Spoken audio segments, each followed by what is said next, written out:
ہندوستان کی تقسیم کوئی صرف جغرافیائی یا مذہبی واقعہ نہیں تھا۔ آزادی ایک ایسے وقت پر دی گئی جب خود برطانوی ریاست شدید مالی بحران میں گھری ہوئی تھی۔ تاریخ کے سب سے بڑے جنگی قرضے کو نہ صرف مؤخر کرے بلکہ بڑی حد تک اس کی اصل قدر کو بھی ختم کر دے۔ قرض ایک تھا مگر دعوے دو، اور برطانیہ نے اس تقسیم کو اپنے حق میں استعمال کیا۔ ہندو مسلمان کو مارا تھا، مسلمان ہندو کو مارا تھا، لیکن نقصان تو دونوں کا اپنا ہو رہا تھا۔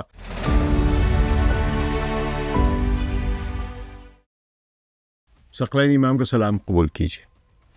اب ہم اس پوری بحث کے آخری اور سب سے نازک مرحلے میں داخل ہوتے ہیں، جو کہ برطانوی امپائر یا برٹش امپائر کے خاتمے کا ایک سلسلہ چل رہا ہے، اس کا چوتھا اور آخری حصہ ہے، جہاں یہ سوال محض تاریخ کا نہیں رہتا بلکہ اصول و اخلاق اور طاقت اور کمزوری کے باہمی تعلق کو بھی ظاہر کرتا ہے۔ یہاں یہ بات واضح ہوتی ہے کہ ہندوستان کی تقسیم کوئی صرف جغرافیائی یا مذہبی واقعہ نہیں تھا، بلکہ ایک ایسا سیاسی اور معاشی موڑ ثابت ہوا ہے جس نے برطانیہ کو یہ عملی سہولت فراہم کی کہ وہ اپنی تاریخ کے سب سے بڑے جنگی قرضے کو نہ صرف مؤخر کرے بلکہ بڑی حد تک اس کی اصل قدر کو بھی ختم کر دے۔ یعنی قرضہ اصل میں دیا ہی نہیں پورا انہوں نے، اور اس کے بدلے میں دو نئی آزاد مگر کمزور ڈومینین ریاستوں یعنی ہندوستان اور پاکستان کو ایک ایسی حالت میں چھوڑ دے جہاں نہ وہ اپنا پورا حق مانگ سکے اور نہ ہی عالمی سطح پر کوئی مؤثر مذاکرات کی طاقت رکھ سکے۔ 1947 میں جب برطانیہ نے ہندوستان کو آزادی دی تو بظاہر یہ سامراج کے خاتمے کا ایک تاریخی لمحہ تھا، مگر عملی حقیقت یہ تھی کہ یہ آزادی ایک ایسے وقت پر دی گئی جب خود برطانوی ریاست شدید مالی بحران میں گھری ہوئی تھی، مقروض تھی۔ برطانوی مورخ ایرک ہابس باؤم نے اپنی معروف کتاب the age of extremes the short 20th century میں صاف لفظوں میں لکھتے ہیں کہ برطانوی سلطنت کا خاتمہ کسی اخلاقی بیداری کا نتیجہ نہیں تھا بلکہ یہ مالی مجبوری تھی۔ سلطنت کی قرقی ہونے والی تھی، بینکرپٹ ہونے والی تھی۔ تو ایرک ہابس باؤم کے مطابق دوسری عالمی جنگ کے بعد برطانیہ کے پاس نہ وہ زر مبادلہ رہا تھا نہ وہ مالی طاقت کہ وہ ایک یونائٹڈ اور اکنامکلی کنسالیڈیٹڈ اسٹرانگ انڈیا کو اپنے ساتھ برابری کی سطح پر کھڑا ہو کر حساب کتاب کر سکتا۔ یعنی کمزور ہو چکے تھے سارے دونوں یہ آزاد ہونے والے ملک، انڈیا بھی۔ یہاں یہ نقطہ بہت اہمیت رکھتا ہے کہ اگر ہندوستان تقسیم نہ ہوتا اور متحدہ ہندوستان رہتا، یعنی یونائٹڈ انڈیا کو آزادی دی جاتی، تو برطانیہ کے سامنے ایک ایسی ریاست ہوتی جس کے پاس دنیا کی سب سے بڑی آبادیوں میں سے ایک مربوط انتظامی ڈھانچہ اور بہت زیادہ ایگریکلچر لینڈ اور صنعتی بیس بھی موجود تھا، اور بہترین امکانات تھے وہاں پہ، اور سب سے بڑھ کر ایک متحد طاقتور اور مؤثر سیاسی آواز تھی۔ بی آر ٹاملنسن، جو استعماری معیشت کے معتبر مورخ سمجھے جاتے ہیں، اپنی کتاب دی پولیٹیکل اکانومی آف راج اس میں لکھتے ہیں کہ یونائٹڈ انڈیا جنگ کے فوراً بعد عالمی معیشت میں ایک بڑے قرض خواہ کے طور پر ابھر سکتا تھا، یعنی انہیں برطانیہ سے رقم وصول ہونا تھی۔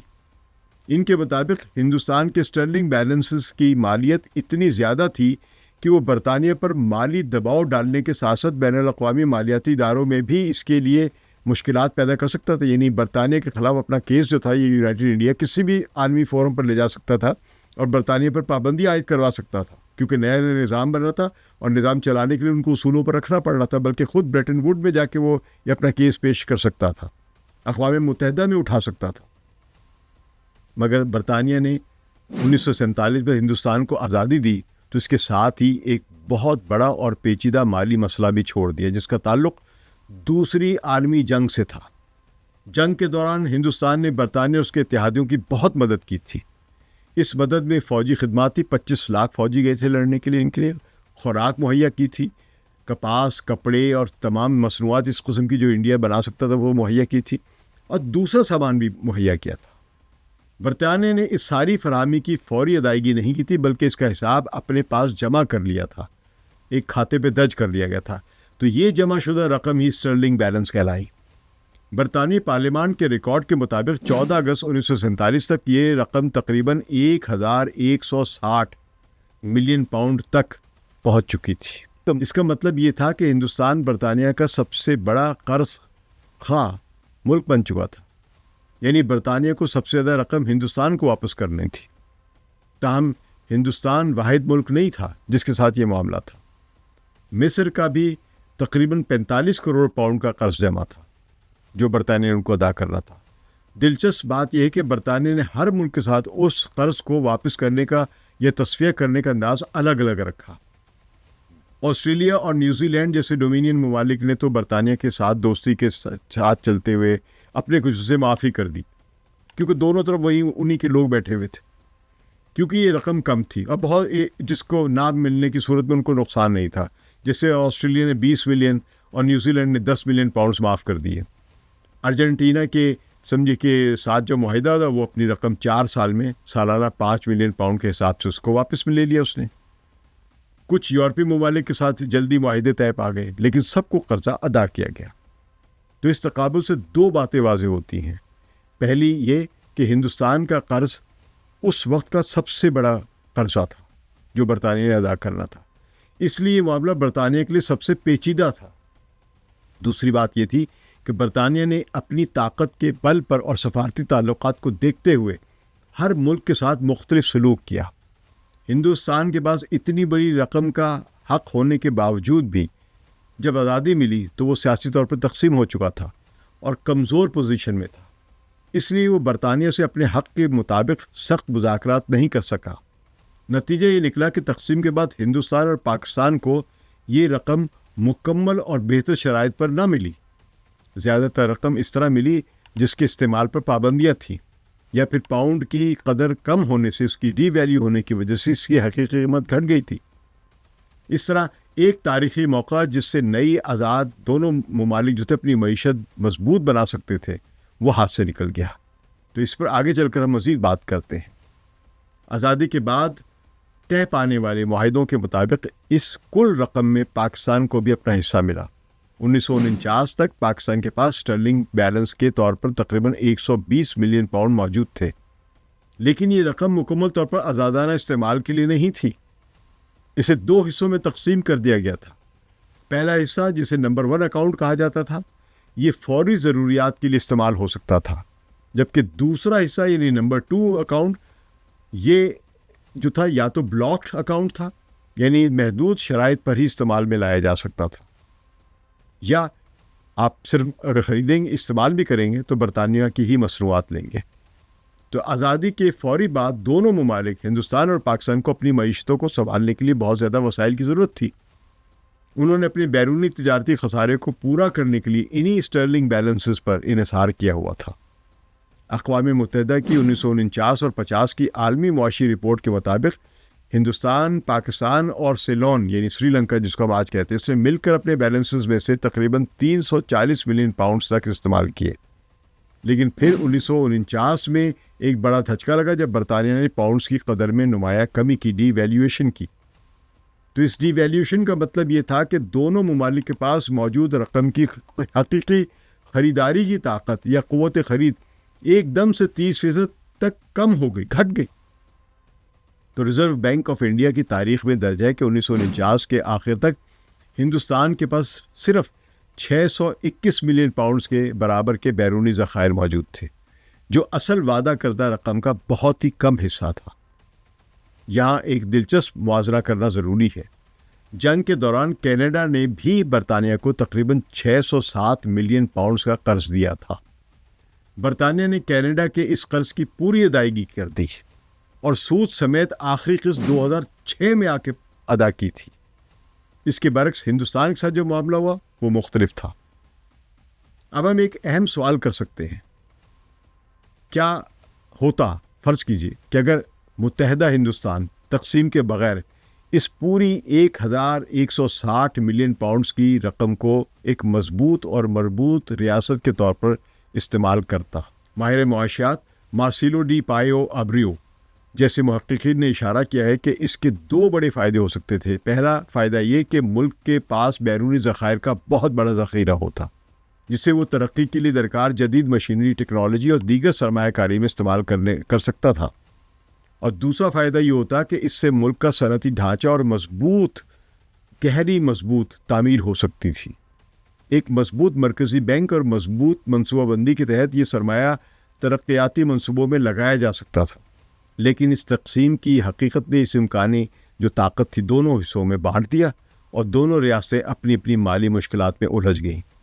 تقسیم کا اپنا سیاسی اور ساکھ کا دھچکا، اور پھر تقسیم کے دوران 10 سے 20 لاکھ کے دوران ہلاکتیں اور 2 کروڑ کے قریب لوگوں کی جو ہجرت ہے ادھر سے ادھر، مشرق سے مغرب اور مغرب سے مشرق کی طرف، لوٹی پوٹی حالت میں جو لوگ پہنچے ہیں۔ تو اس طرح تقسیم نے ان ملکوں کے جو بھی وسائل تھے بھی وہ بھی کم کر دی، کیونکہ تباہ ہوئے لوگ کو ریہیبلیٹیٹ کرنا ہے، قتل و غارت اتنی زیادہ ہوئی تھی، تو اس کے نتیجے میں اکنامک ایکٹیویٹی بھی سکڑ جاتی ہے، اور پھر ان کی ٹینشن ہمیشہ کے لیے بن گئی۔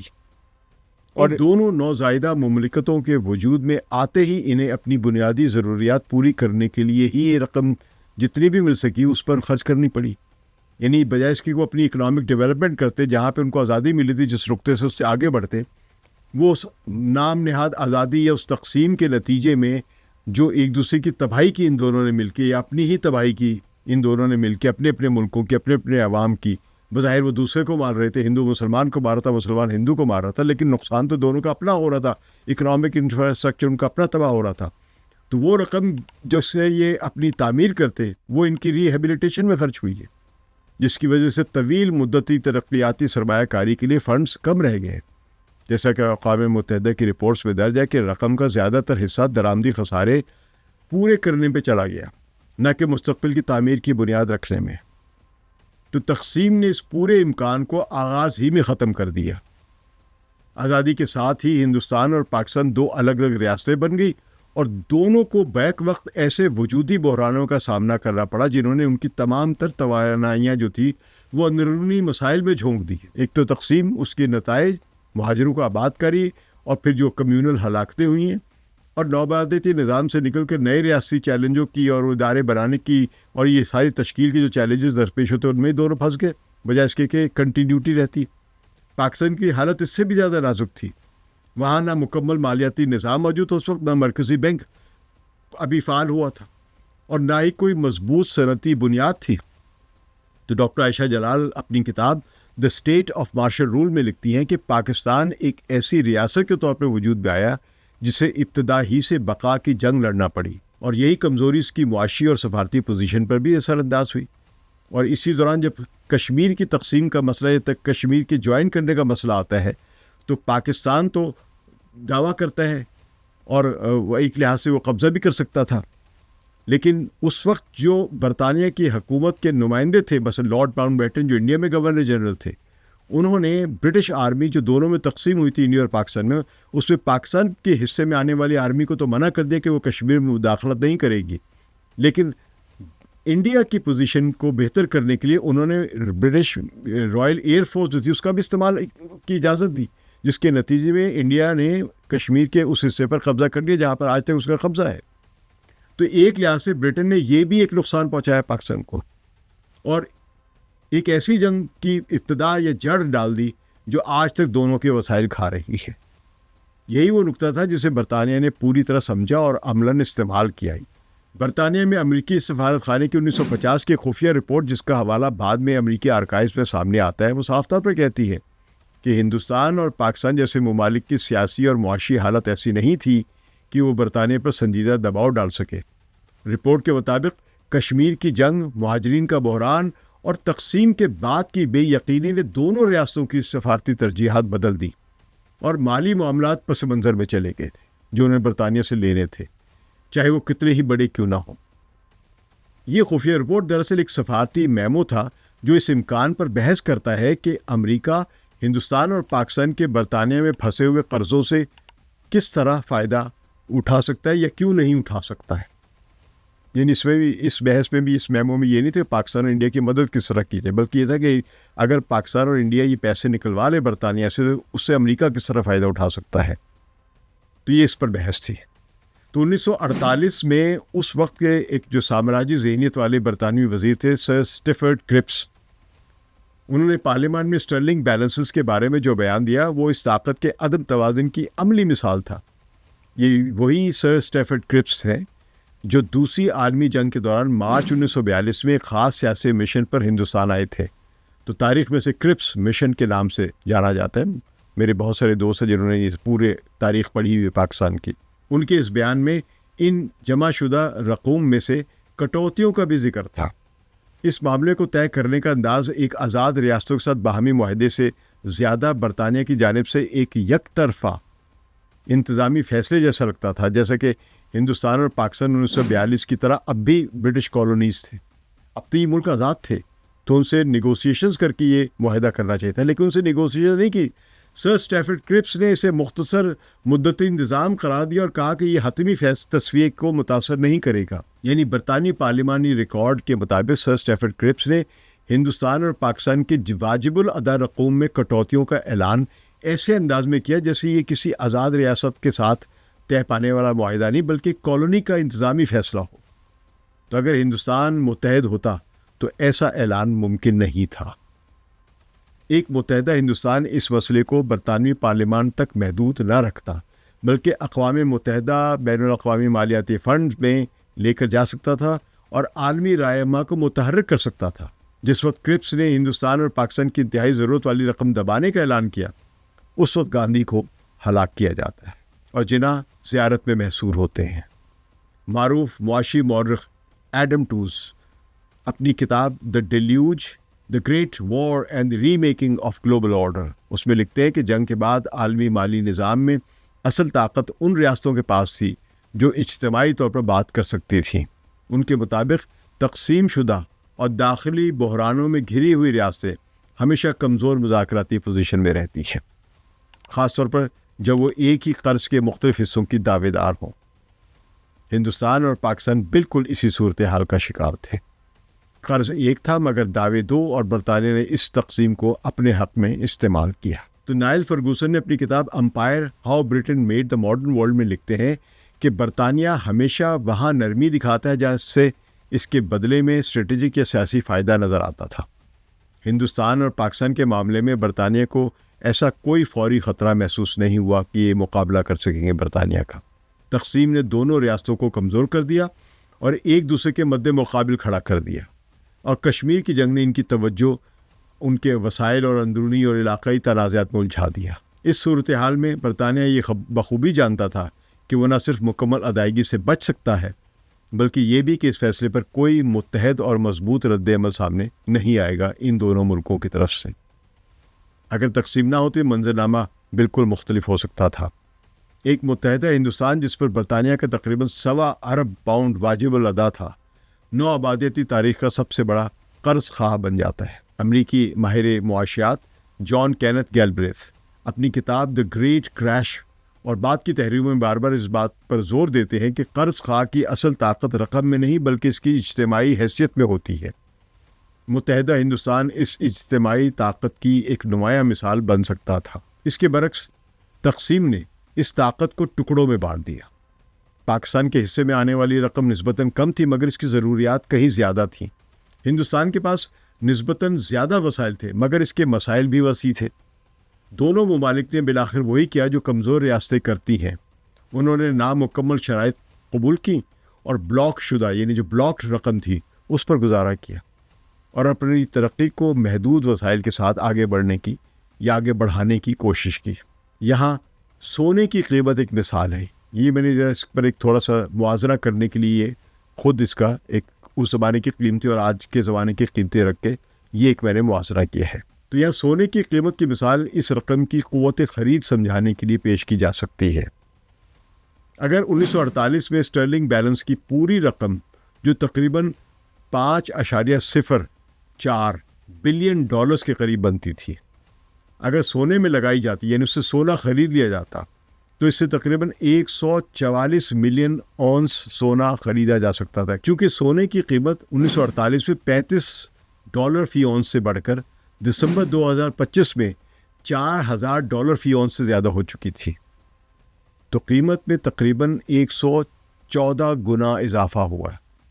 اس حساب سے اگر وہ سونا آج ہوتا تو اس کی مالیت 5.04 بلین ڈالر کے بجائے تقریباً 574 ارب امریکی ڈالر کے قریب ہوتی ہے، جو سونے کی بطور اثاثہ قدر میں ہونے والی زبردست اضافے اور کاغذی کرنسی کی قوت خرید میں جو کمی ہوئی ہے اس کو واضح کرتا ہے کہ اصل میں آپ کو کیا ملا، اور آپ اگر وہ اسی وقت سارا پیسہ لے کے گولڈ کی پرائس میں رکھ لیتے یا گولڈ کی صورت میں رکھ لیتے تو آج ان کی کیا حیثیت ہوتی اس رقم کی۔ تو یہ محض ایک مالی نقصان نہیں تھا بلکہ ایک تاریخی موقع کا ضیاع تھا۔ نوبل انعام یافتہ معروف انڈین ماہر معاشیات امرتیہ سین اپنی تحریروں اور لیکچرز میں بارہا لکھتے ہیں کہ آزادی کے ابتدائی برسوں میں سرمایہ کاری کی کمی نے جنوبی ایشیا کی ترقی کی رفتار کو دہائیوں پیچھے دھکیل دیا۔ آخر میں یہ سمجھنا ضروری ہے کہ دوسری عالمی جنگ کی یہ مالی کہانی ہمیں یہ سکھاتی ہے کہ جنگیں صرف ہتھیاروں سے نہیں لڑی جاتی ہیں اور نہ ہی صرف میدان جنگ میں جیتی جاتی ہیں یا ہاری جاتی ہیں۔ اصل فیصلے اکثر حساب کتاب کے میز پر ہوتے ہیں۔ برطانیہ نے جنگ عسکری طور پر جیتی مگر مالی طور پر کمزور ہوا، اور اپنی کمزوری کو سنبھالنے کے لیے اس نے وہ راستہ اختیار کیا جس کی قیمت اس کی سابقہ نو آبادیات نے ادا کی، یعنی ہندوستان اور پاکستان نے۔ تو ہندوستان اور پاکستان کے لیے یہ ایک دوہرا نقصان تھا، ایک طرف غلامی، تقسیم اور تشدد کا صدمہ، اور دوسری طرف وہ مالی مسائل جو ان کی ترقی اور ان کی تعمیر نو میں اور صنعتی ترقی اور خود مختاری میں، یعنی معاشی مختاری، خود مختاری اصل خود مختاری ہوتی ہے، یہ سب پیسہ اس کے لیے بنیاد بن سکتے تھے، وہ یا تو کاٹ لیے گئے یا ان کی اصل قدری ختم ہو گئی۔ یہ برٹش امپائر کے خاتمے کا چوتھا اور آخری حصہ تھا۔ اس کے ساتھ اجازت دیجیے، خدا حافظ۔